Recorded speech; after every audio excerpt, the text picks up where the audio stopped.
मंगलाचरण करते हैं अपन। प्रमाणादर्थ संसिद्धि तदा भासाद्विपर्ययः इति वक्ष्येतयोर्लक्ष्म सिद्धमल्पं लगीयसः। माणिक्य नंदी आचार्य द्वारा रचित परीक्षा मुख सूत्र, जिसके छठे परिच्छेद की चर्चा हमारी यहाँ पर चल रही है और प्रमाणाभास की चर्चा हमारी यहाँ हुई है। अब संख्याभास की चर्चा हमारी 55 नंबर सूत्र से प्रारंभ होने वाली है। देखिए पढ़ता हूं मैं सूत्र 55 नंबर का। प्रत्यक्षम एव एकम प्रमाणम इत्यादि संख्याभासम।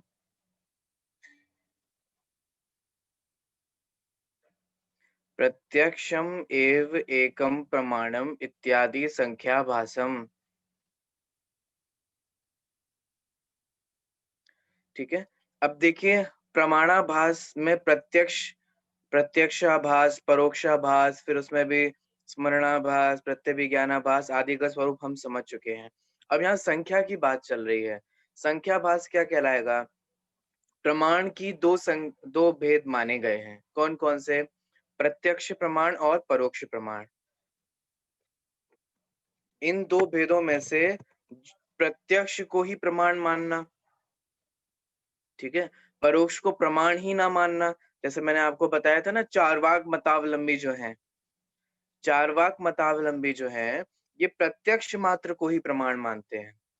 तो प्रत्यक्षम एव एकम प्रमाणम, प्रत्यक्ष ही एक प्रमाण है, इत्यादि संख्याभासम, इस प्रकार से मानना वह संख्याभास है। ठीक है, समझ में आ गया? चलिए आगे बढ़ते हैं।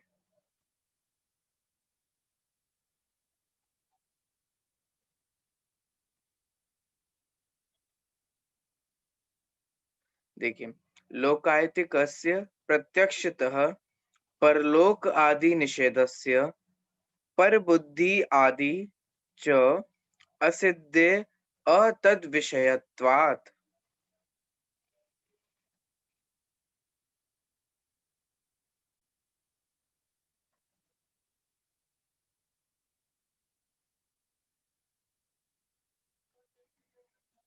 बोल पा रहे हैं आप लोग?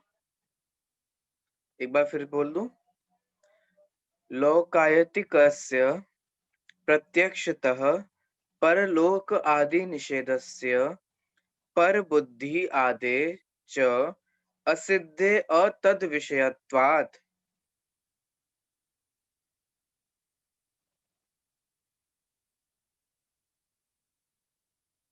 ठीक है, चलिए अब यहाँ पर ये कह रहे हैं कि प्रत्यक्ष मात्र को ही प्रमाण मानना संख्याभास क्यों है? क्यों भाई साहब, क्या गलती हो गई? अगर हम प्रत्यक्ष मात्र को ही प्रमाण मानेंगे तो क्या गलती हो गई? तो यहाँ ये कह रहे हैं कि अगर हम सिर्फ प्रत्यक्ष को ही प्रमाण मानेंगे, लोकायतिकस्य, लोकायतिकस्य माने चारवाक मत, ठीक है ना, लोकायत, ये चारवाक का दूसरा नाम लोकायत भी है। ठीक है, लोकायत और चारवाक ये एक ही बात है। तो लोकायतिकस्य माने चारवाक के प्रत्यक्ष ही प्रमाण मानते हैं, और वो ठीक क्यों नहीं है? चारवाक मतों का प्रत्यक्ष को ही प्रमाण मानना इसलिए संख्याभास है क्योंकि पहला पॉइंट, परलोक आदि निषेधस्य, परलोक का निषेध हो जाता है। इस भव के बाद भी पर भव है, उसका निषेध हो जाता है। क्यों? क्योंकि पर भव को आप अपने प्रत्यक्ष से नहीं देख सकते।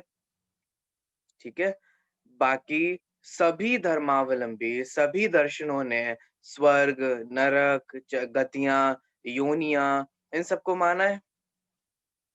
ठीक है, और ऐसा नहीं है कि ये कपोल कल्पना हो। जब कोई जीव मर जाता है तो मरणोपरांत उसका कभी किन्हीं किन्हीं जीवों का व्यंतर भी आते हैं, है ना? वो बताते हैं कि हम ऐसे थे, हम वैसे थे, ये हो रहा है, वो हो रहा है। तो ये कोई ऐसी काल्पनिक घटनाएं नहीं है। वो आकर के जीव सारी सारी बातें हूबहू वही बता देता है।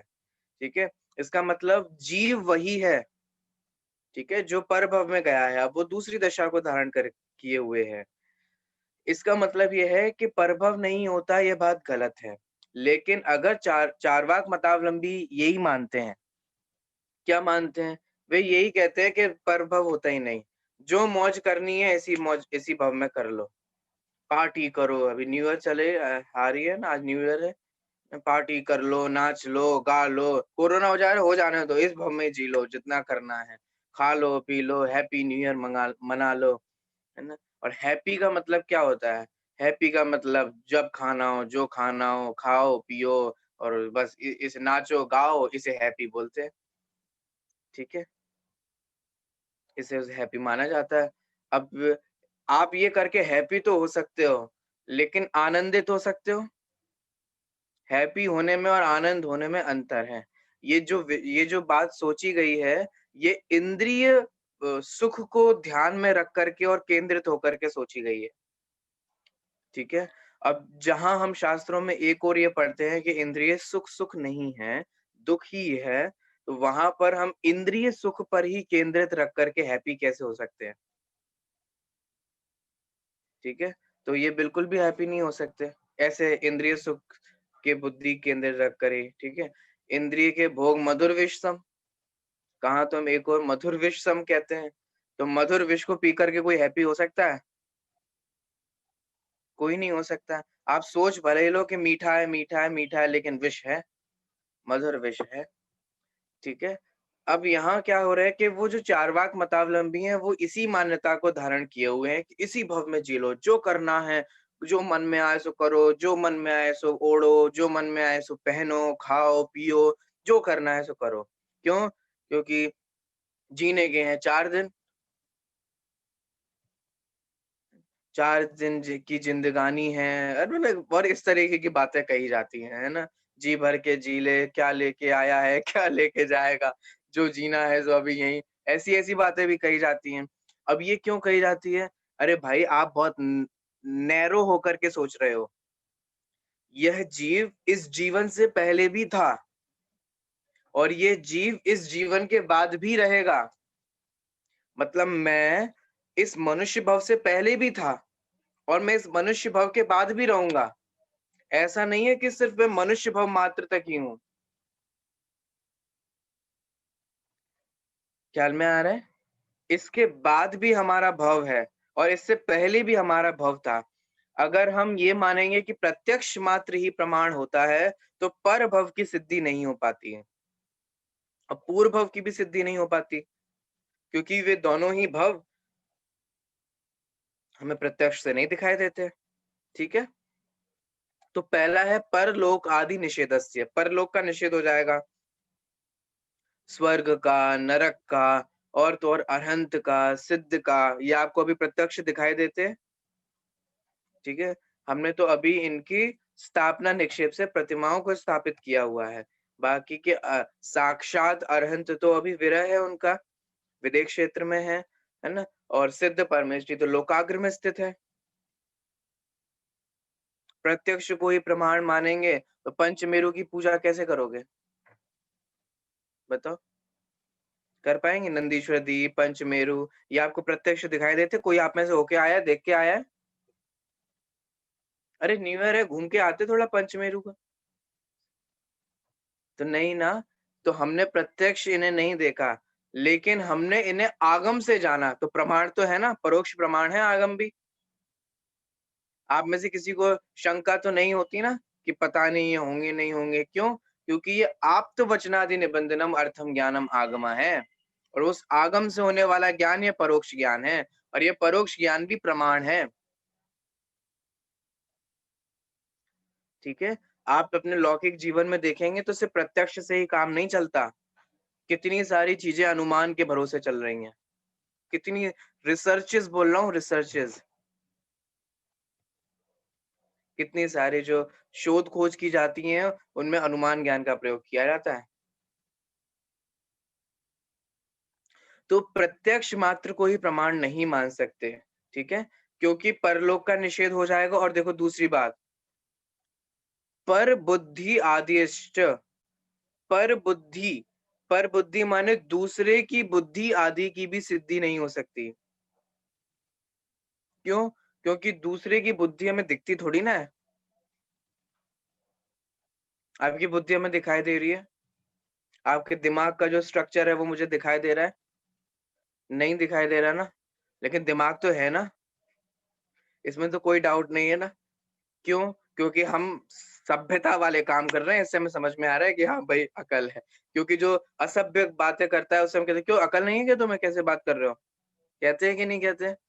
तो हम माने सारे काम मैनर से कर रहे हैं, सभ्यता से कर रहे हैं, इसका मतलब वो अकल है। अब ये कैसे पता चला? अनुमान से पता चला।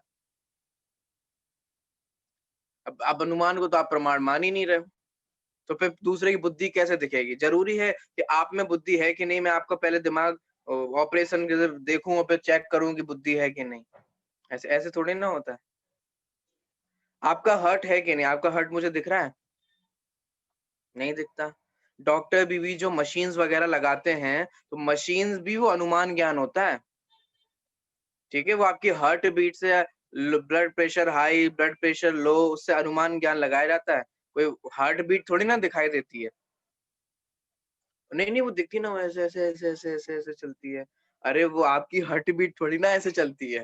वो तो मशीन्स में पढ़ने के लिए वैसा बनाया गया है, ताकि मशीन को रीड किया जा सके। वो मशीन भी जो बताती है वो भी, और डॉक्टर भी जो देखते हैं वो सब अनुमान ज्ञान के भरोसे ही चलता है ये, क्योंकि प्रत्यक्ष में थोड़ी ना दिखाई दे रहा है।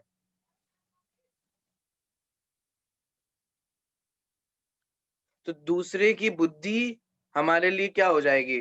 फिर दूसरे की बुद्धि आप स्वीकार नहीं कर पाओगे, जबकि दूसरे में बुद्धि तो है ही। तो 2 चीज़ों की निषेध की बात की, अगर हम सिर्फ़ प्रत्यक्ष को ही प्रमाण मानेंगे, तो परलोक का निषेध हो जाएगा और पर की बुद्धि आदि की भी सिद्धि नहीं हो सकेगी, क्योंकि ये सब प्रत्यक्ष के विषय ही नहीं है। ठीक है? चलिए,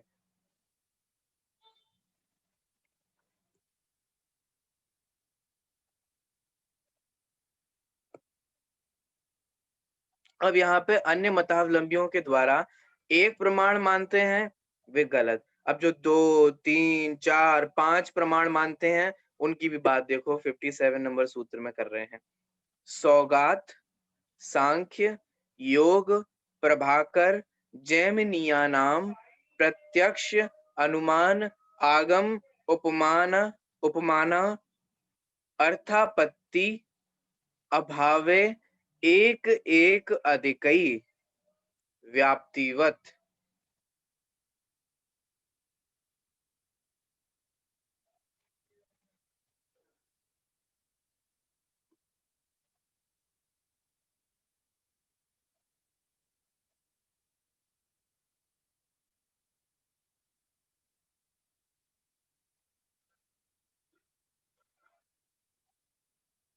पढ़ने में आया?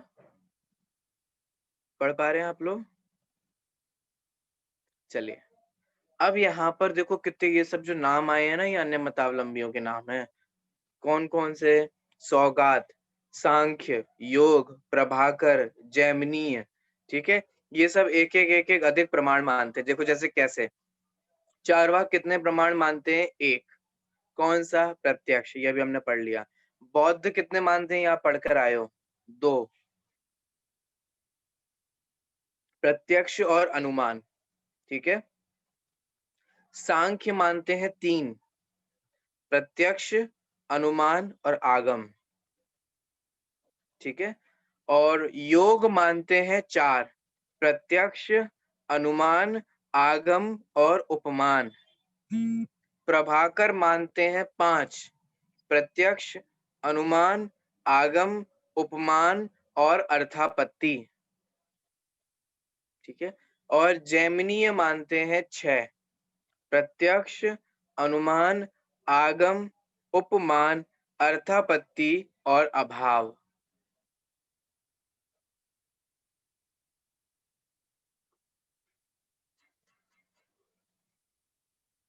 ठीक है? इस प्रकार से यहाँ पर ये अन्य मतावलंबियों के प्रमाण की ये संख्या कही गई है। अब यहाँ ये कहने वाले हैं कि ये जितने भी हैं, जितने भी ये प्रमाण की संख्या ये मान रहे हैं, ये सभी कैसे हैं? संख्याभास है। ठीक है? प्रमाण की सही संख्या नहीं है, बल्कि संख्याभास है। क्योंकि इनके द्वारा जो माने गए प्रमाण हैं, प्रमाणों से व्याप्ति का ग्रहण नहीं होता। इतना सब कुछ मान लिया लेकिन आपने व्याप्ति नहीं मानी और व्याप्ति के बिना अनुमान कैसे हो सकता है? ठीक है? अगर आप ऊहा ही नहीं मानेंगे, व्याप्ति तर्क ही नहीं मानेंगे, तो फिर ये सब इतने सारे उसके बिना कैसे संभव हो पाएगा? अविनाभावी नहीं मानते, व्याप्ति ही नहीं मानेंगे, तो कैसे काम चलेगा? ठीक है? तो ये जो हमने जितने भी 6-6 प्रमाण तक मान लिए लोगों ने, जैमिनी तक, वहाँ उन्होंने व्याप्ति को स्वीकार नहीं किया और व्याप्ति के बिना अनुमान आदि प्रमाणों की सिद्धि नहीं हो सकती। ये तो आप सब जानते ही हैं। अब तो आपको ख्याल में आता होगा कि कैसे व्याप्ति के बिना अनुमान नहीं हो सकता, है ना? चलिए, तो इस तरीके से इसलिए ये संख्याभास हैं। ऐसा नहीं कि हमारा हमारा सही है और दूसरा दूसरा गलत है, ऐसा ही नहीं। क्योंकि अब जब हम विचार कर चुके हैं और हम ये देख चुके हैं कि व्याप्ति कितनी इम्पोर्टेंट होती है। व्याप्ति के बिना तो हेतु ही नहीं कहोगे आप, कैसे कह पाओगे हेतु? तर्क कैसे कहोगे? ठीक है? तर्क तो व्याप्ति नहीं घटा पाएँगे, तो ना अन्वय होगा, ना व्यतिरेक होगा। ठीक है? और फिर हेतु कैसे बनाओगे? और फिर बिना हेतु के अनुमान की कैसे सिद्धि होगी? और अनुमान के बिना तो दुनिया नहीं चलती, ये तो हम जानते ही हैं। तो जो अनुमान को नहीं मानते तो उनकी खटिया खड़ी हो गई। जो अनुमान को तो मानते हैं लेकिन व्याप्ति को नहीं मान रहे तो उनका अनुमान किसी काम का नहीं रह गया। ठीक है? इसलिए यहाँ पर ये अलग-अलग संख्याओं का मानना ज़रूरी होता है।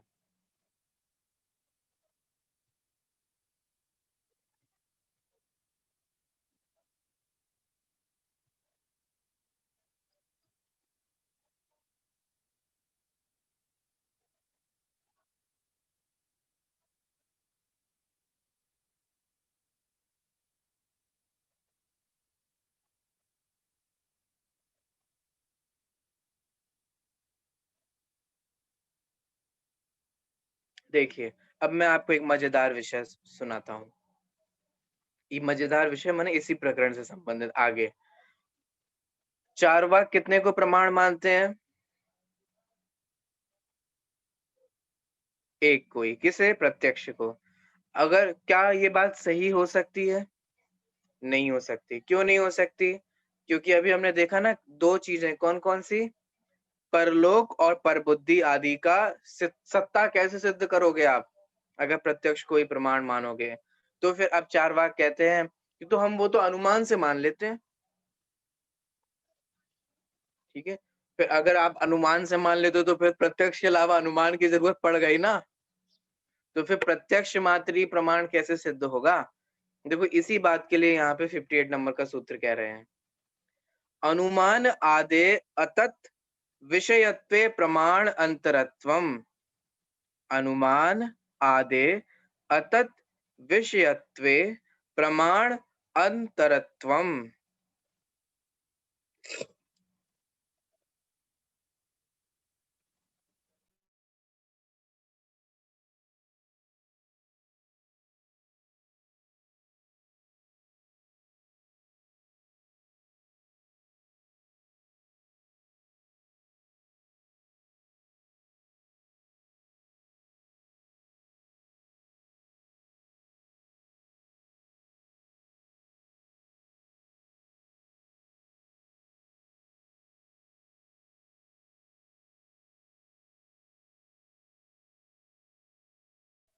अच्छा, आवाज अब आ रही है आवाज?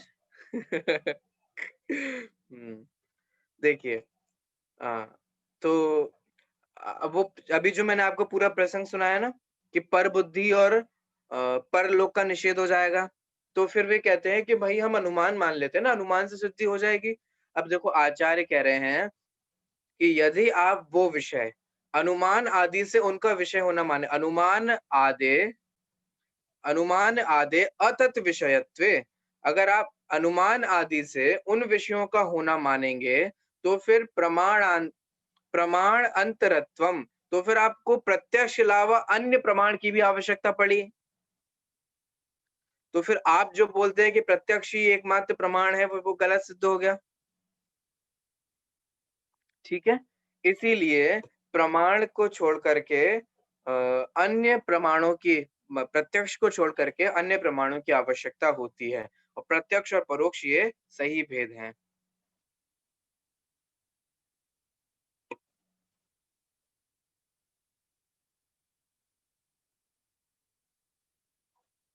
देखिए 59 नंबर का सूत्र।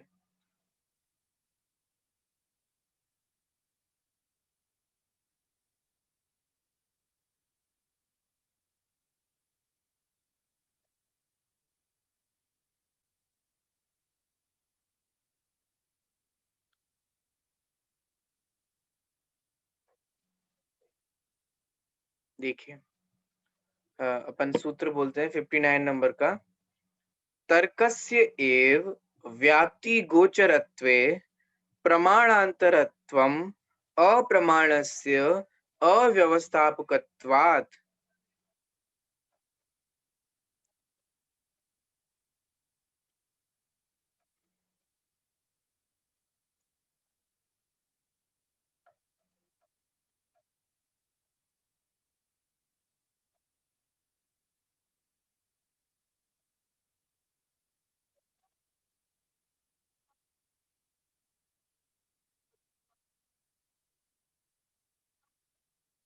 बोल पा रहे हैं आप?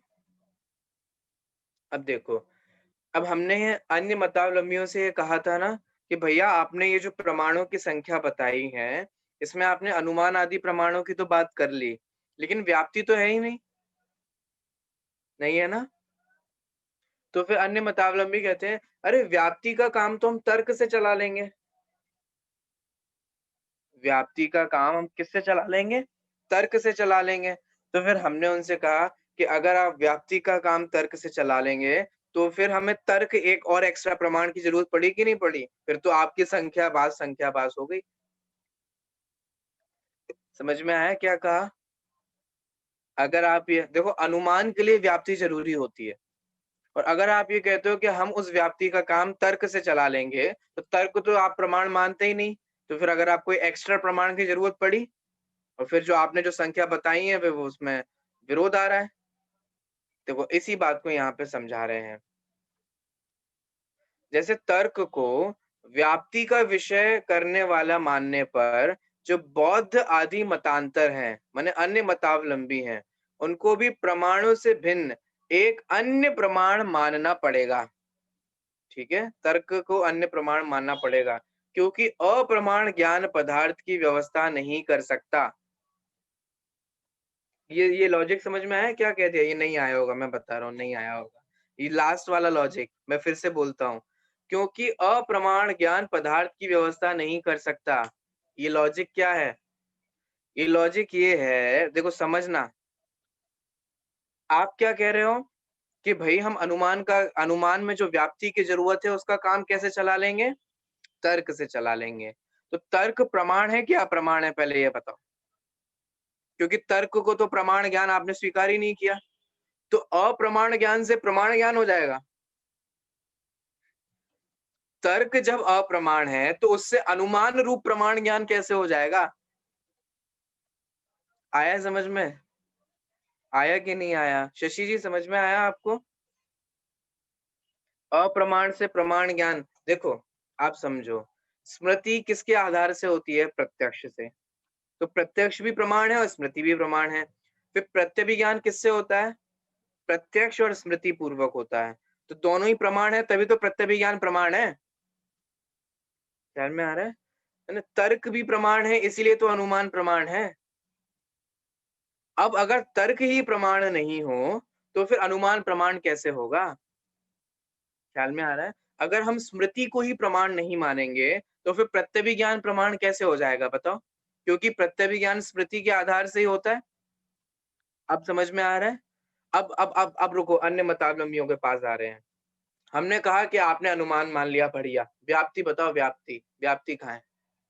बिना व्याप्ति के आप कैसे मानोगे? तो उनने कहा जैसे आप लोग व्याप्ति को तर्क में मान लेते हो ना, व्याप्ति ज्ञानम ऊहा, उपलम मानुपलम निमित्तम व्याप्ति ज्ञानम ऊहा। तो जैसे आपने व्याप्ति ज्ञान को तर्क में मान लिया, ऐसे हम भी तर्क से मान लेंगे। तो हमने कहा अच्छा बेटा हमसे बराबरी। तो हम तो तर्क को प्रमाण मानते हैं। हमारे यहाँ तो तर्क को परोक्ष प्रमाण के अंतर्गत माना गया है। आप तो तर्क को प्रमाण ही नहीं मानते। तो फिर आप जिसको प्रमाण ही नहीं मानते, ऐसे अप्रमाण ज्ञान से, अप्रमाण तर्क से प्रमाण अनुमान कैसे हो सकता है? ठीक है, अब समझ में आया? अप्रमाण ज्ञान से पदार्थ की व्यवस्था नहीं हो सकती, उसका सही जानकारी नहीं हो सकती। इसलिए आपको तर्क रूप प्रमाण तो मानना ही पड़ेगा। ठीक है? अब अन्य मतावलंबी कन्फ्यूज़ हो गए। आप भी कन्फ्यूज़ हो रहे होंगे। एक बात बताइए, तो फिर हमें प्रमाण के भेद करने का ये नियम क्या है? कितने भेद होंगे? आपने तो खूब भेद कर दिए। आपने स्मृति अलग कह ली, प्रत्यभिज्ञान अलग कह दिया, है ना? तर्क अलग कह दिया, अनुमान अलग कह दिया। तो ये दो तर्क को हम अनुमान में क्यों नहीं मान सकते? क्योंकि तर्क है थ्योरेटिकल और अनुमान है उसका प्रैक्टिकल, तो उसी में ही मान लो ना। क्यों नहीं मान सकते? प्रमाण के भेद क्यों हैं? अच्छा मैं आपसे पूछूं, प्रमाण के 2 भेद क्यों हैं? प्रत्यक्ष और परोक्ष। परोक्ष को भी प्रत्यक्ष में ही मान लो ना। बोलो। ज्ञान के 5 भेद क्यों हैं? मति ज्ञान, श्रुति ज्ञान, अवधि ज्ञान, मनःपरक ज्ञान और केवल ज्ञान। एक ही ज्ञान मान लो और सबको उसी में मान लो। इतने भेद क्यों होते हैं बताओ? क्योंकि सबका विषय अलग-अलग होता है। भेद इसलिए होते हैं क्योंकि स्मृति का जो स्वरूप है वो प्रत्यभिज्ञान का नहीं है। प्रत्यक्ष का जो स्वरूप है वो परोक्ष का नहीं है। तर्क का जो स्वरूप है वो अनुमान का नहीं है। सबका स्वरूप अलग-अलग है ना, इसलिए भेद भी अलग-अलग है। तो कितने भेद होंगे, नहीं होंगे इसका नियामक ये होता है उन प्रमाणों का विषय। देखिए, इसी बात को 60 नंबर सूत्र में समझा रहे हैं कि प्रमाणों का भेदक कौन होता है? देखिए, प्रतिभास भेदस्य च भेदकत्वात् प्रतिभास भेदस्य च भेदकत्वात्।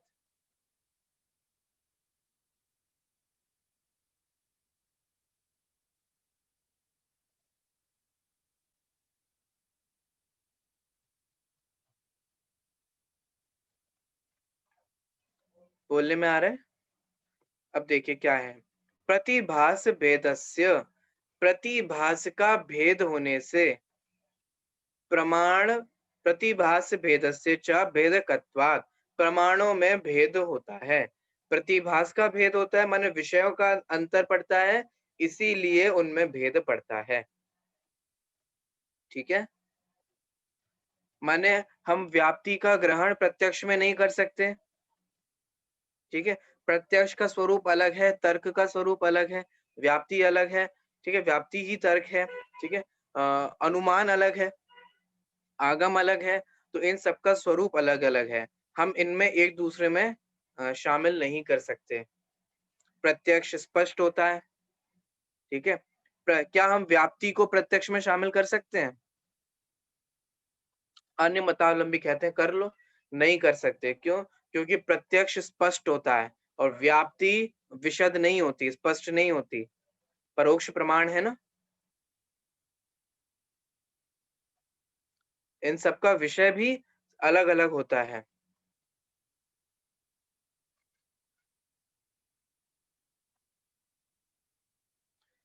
प्रत्यक्ष से व्याप्ति का ग्रहण ना होकर के तर्क ज्ञान से ही व्याप्ति का ग्रहण होता है। ठीक है? प्रत्यक्ष का विषय अलग है और व्याप्ति का विषय अलग है। इसलिए व्याप्ति को प्रत्यक्ष आदि किसी में भी शामिल नहीं किया जा सकता। आपको इसे अलग से ही प्रमाण मानना पड़ेगा। ठीक है? ये अन्य मतावलंबियों को समझाने के लिए कहा। समझ में आ गया आप लोगों को? चलिए, अब हम आगे बढ़ते हैं विषयाभास। प्रमाण का स्वरूप समझ लिया, प्रमाणाभास भी समझ लिया। प्रमाण की संख्या समझ ली, संख्या का आभास भी समझ लिया। प्रमाण का विषय समझ लिया, अब विषयाभास भी समझ लीजिए। क्या होता है प्रमाण का विषय? क्या होता है? सामान्य के विशेष? प्रमाण का विषय सामान्य है कि विशेष है? छोड़ो इन सब बातों को। वस्तु कैसी है? वस्तु तो सामान्य विशेषात्मक है। तो जब वस्तु ही सामान्य विशेषात्मक है, तो उसका ज्ञान करने वाला प्रमाण भी क्या होगा? सामान्य विशेषात्मक ही होगा। इसलिए प्रमाण का विषय भी क्या होगा? किसे-किसे विषय बनाएगा प्रमाण? प्रमाण सामान्य को भी अपना विषय बनाएगा और विशेष को भी अपना विषय बनाएगा। याद है तिर्यक सामान्य, ऊर्ध्वता सामान्य, सामान्य के भेद याद है ना? एक बार वो चार्ट को रिवाइज कर लीजिएगा, है ना? तो सारे भेद ये समझ में आ जाएँगे। अब देखिए, बहुत ईज़ी है। प्रमाण का विषय क्या है? सामान्य विशेष दोनों, ठीक है? अगर आप अकेले सामान्य को ही प्रमाण का विषय मान रहे हो या अकेले विशेष को ही प्रमाण का विषय मान रहे हो, तो ये दोनों ही विषयाभास है। अथवा दोनों को स्वतंत्र प्रमाण का विषय मान रहे हो। देखो इसको हम समझते हैं धीरे-धीरे। देखिए विषयाभास को 61 नंबर के सूत्र में। विषयाभासा सामान्यम विशेषो द्वयं वा स्वतंत्रम। बोलिए।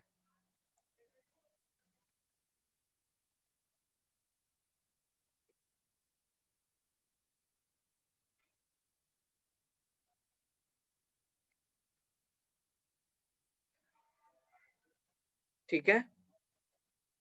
अब देखिए, अगर प्रमाण का विषय अकेले सामान्य माना जाता है, तो विषयाभास है। ठीक है? सामान्यम। अगर प्रमाण का विषय अकेले विशेष माना जाता है, तो वो विषयाभास है। अब सुनना। अगर आप सामान्य और विशेष भी मानते हो, तो भी वो विषयाभास है। ये क्या कह रहे हो आप? अब कैसे? उसे भी सुनना। स्वतंत्रम द्वयं वा। अगर दोनों को स्वतंत्र रूप से कैसे? उसे समझना। दुनिया में 100 पदार्थ हैं।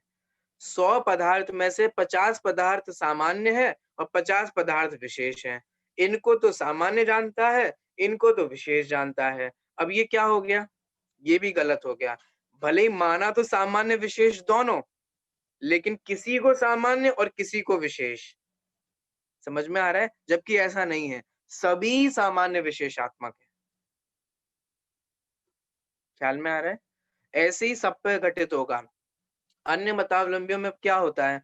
कुछ लोग ऐसे हैं सांख्य जो नित्य ही मानते हैं पदार्थ को और कुछ हैं बौद्ध जो अनित्य ही मानते हैं और कुछ हैं नैयायिक आदि जो नित्य अनित्य दोनों मानते हैं। कैसे मानते हैं? कि कुछ तो नित्य है, कुछ अनित्य है। इस विश्व में ये वाला पार्ट जो है वो नित्य है और ये वाला पार्ट है वो अनित्य है, जबकि ऐसा नहीं है। कोई भी वस्तु हो, वो नित्य अनित्यात्मक है। ख्याल में आ रहा है? तो चाहे सामान्य, चाहे विशेष और या स्वतंत्र सामान्य विशेष अगर माना जाएगा, तो ये वह भी प्रमाण का क्या कहलाएगा? विषयाभास कहलाएगा। क्यों विषयाभास है भाई साहब? आप ऐसा क्यों कर रहे हो? हम जो मान रहे हैं वो आप सब गलत-गलत बताते जा रहे हो। पर हमने जो प्रमाण माना आपने उसे प्रमाणाभास कह दिया। हमने जो संख्या मानी आपने उसे संख्याभास कह दी। हम जो विषय कह रहे हैं वो आप विषयाभास कह रहे हैं। ऐसा क्यों? हमारे पीछे क्यों पड़ गए आप हाथ धो करके? अब सुनो, ये विषयाभ्यास क्यों है? सांख्य आदि की मान्यताएं ये 62 नंबर सूत्र में बता रहे हैं। तथा अप्रतिभासनात् कार्य अकारणात् च।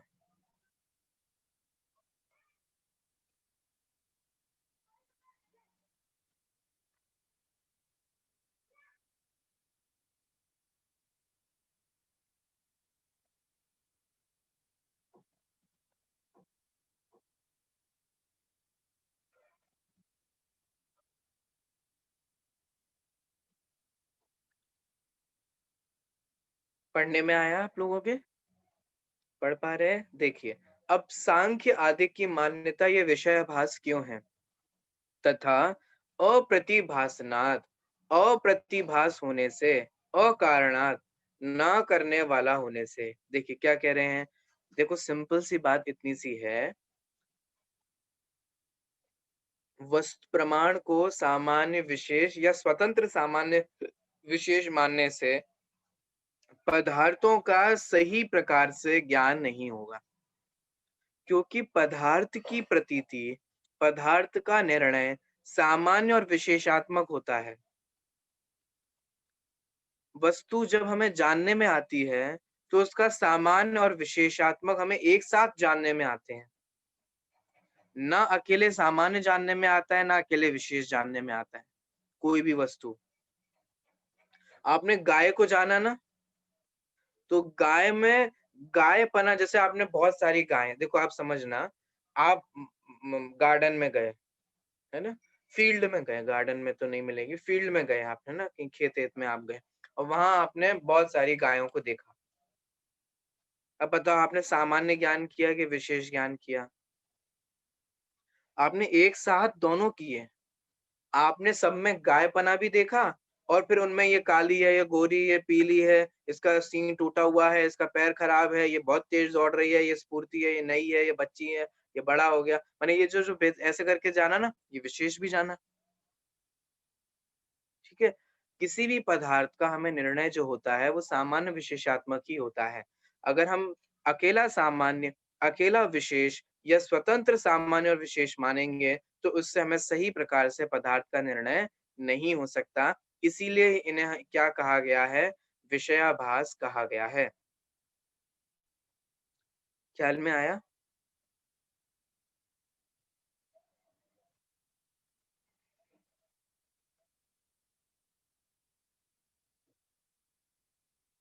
अब अकेला अकेला सामान्य या अकेला विशेष कार्य नहीं कर सकता। माने ज्ञान उत्पन्न नहीं करा सकता, प्रमाण ज्ञान उत्पन्न नहीं करा सकता। क्यों? अब देखो, अकेला पदार्थ अपने कार्य करने में समर्थ नहीं है।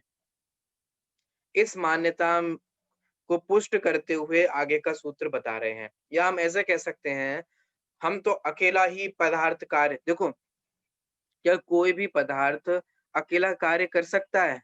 नहीं। उस पदार्थ के कार्य रूप परिणमन होने में अनेक कारणों की आवश्यकता होती है।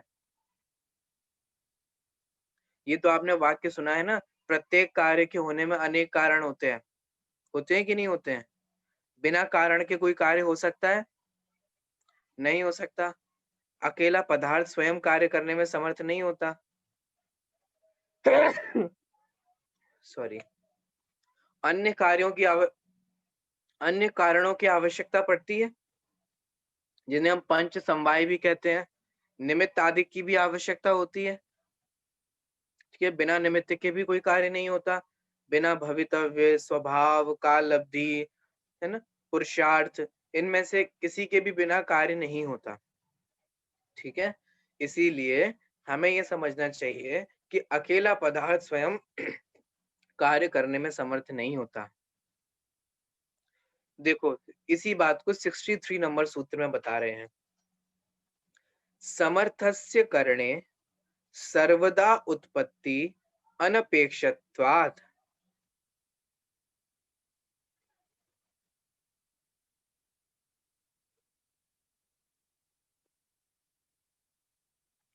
यहाँ ये कह रहे हैं कि अगर पदार्थ स्वयं ही समर्थस्य, स्वयं ही समर्थ है, अकेला स्वयं ही कार्य करने में समर्थ है, तो फिर उसकी कार्य की उत्पत्ति सर्वदा माने हमेशा होती रहनी चाहिए। अगर पदार्थ, क्योंकि पदार्थ तो विद्यमान पहले से ही है। ठीक है? यदि पदार्थ स्वयं समर्थ होकर के कार्य करता हो, तो फिर हमेशा ही कार्य की उत्पत्ति होते रहना चाहिए, क्योंकि उसे अन्य कारण की तो आवश्यकता ही नहीं है। जबकि ऐसा नहीं होता, किसी समीचीन कारण मिलने पर, उसके योग्य कारण मिलने पर ही उसी कार्य की उत्पत्ति होती है। ठीक है? अगर कारणों की आवश्यकता ही ना पड़े, तो फिर तो हमेशा ही कार्य उत्पन्न होता रहे। ठीक है? अब अकेला ही पदार्थ कार्य करने में समर्थ है, इसमें पुनः दोष बताते हैं और पुनः कहते हैं कि नहीं, अन्य कारणों की आवश्यकता होती है। देखिए 64 नंबर का सूत्र, स्वयं असमर्थस्य अकारत्वात् पूर्ववत्।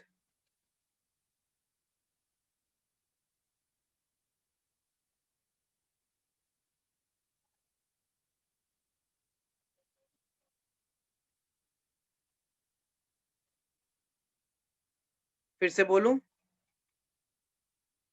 क्या कह रहे हैं आप सुधा जी?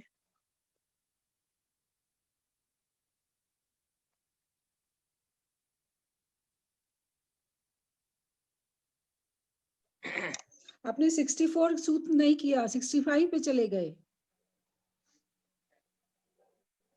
यही तो 64 है। अच्छा, मेरे बुक में ये 65 है। तो 64 नंबर का सूत्र कौन सा है? परापेक्ष नहीं।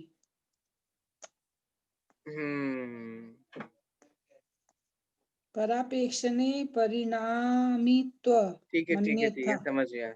वो 65 नंबर का है इसमें। अच्छा सॉरी, मेरे में 64 है। कोई बात नहीं, नहीं मैं समझ गया।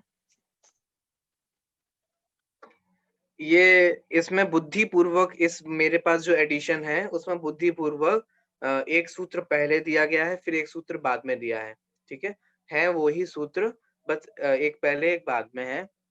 उसका कारण भी इन्होंने यहाँ पे दिया है कि ये जो क्रम विषय बढ़ रहा है ना, वो उस क्रम अनुसार ही विषय बढ़ रहा है। इसीलिए यहाँ पे उन्होंने वो कहा है। तो कोई बात नहीं, अपन पहले वो समझ लेते हैं, ठीक है? देखिए जो यहाँ दिया गया है,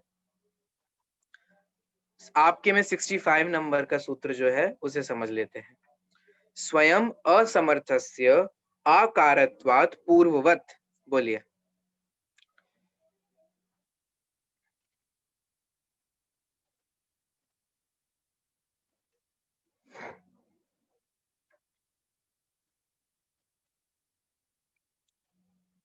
समझ में आया? अब देखो पहले अन्य मतावलंबियों को समझो। अन्य मतावलंबी पता है क्या मानते हैं? वे ये कहते हैं कि कुछ पदार्थ तो परिणामी हैं, माने परिणमन करने वाले हैं, और कुछ पदार्थ ऐसे हैं जो अपरिणामी हैं, जो परिणमन ही नहीं करते। जो परिणामी हैं, वे स्वयं समर्थ हैं, और जो अपरिणामी हैं, वे असमर्थ हैं। ठीक है? ऐसा कहते हैं।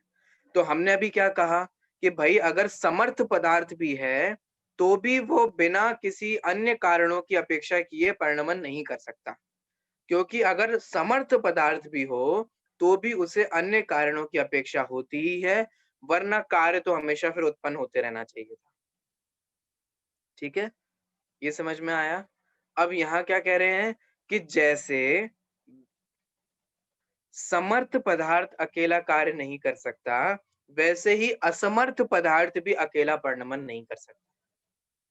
ये इस सूत्र में बताया जा रहा है, देखिए। स्वयं असमर्थस्य अकारत्वात् पूर्ववत्। पूर्ववत माने पहले के समान। कैसे पहले के समान? कि जिस प्रकार अकेला समर्थ पदार्थ कार्य नहीं कर सकता उसके समान, वैसे ही स्वयं असमर्थस्य स्वयं असमर्थ पदार्थ भी आकारत्वात् माने अकेला कार्य, आकार माने परिणमन कार्य, स्वयं असमर्थ पदार्थ भी अकेला कार्य नहीं कर सकता। ठीक है? ये अन्य मतावलंबियों की अपेक्षा से कहा कि पदार्थ को आप चाहे समर्थ मानो, चाहे असमर्थ मानो, लेकिन बिना अन्य कारणों की अपेक्षा रखे वह पदार्थ अकेला परिणमन नहीं कर सकता। ये बात समझ में आ गई? अब देखिए 65 नंबर का सूत्र जो आपके में 64 है। देखिए, इसे समझ लेते हैं क्योंकि ये विषय से संबंधित है ना? फिर ये हमारा एक विषय कंप्लीट हो जाएगा। पर अपेक्षेण पर अपेक्षणे परिणामित्वम् अन्यथा तत् अभावात्।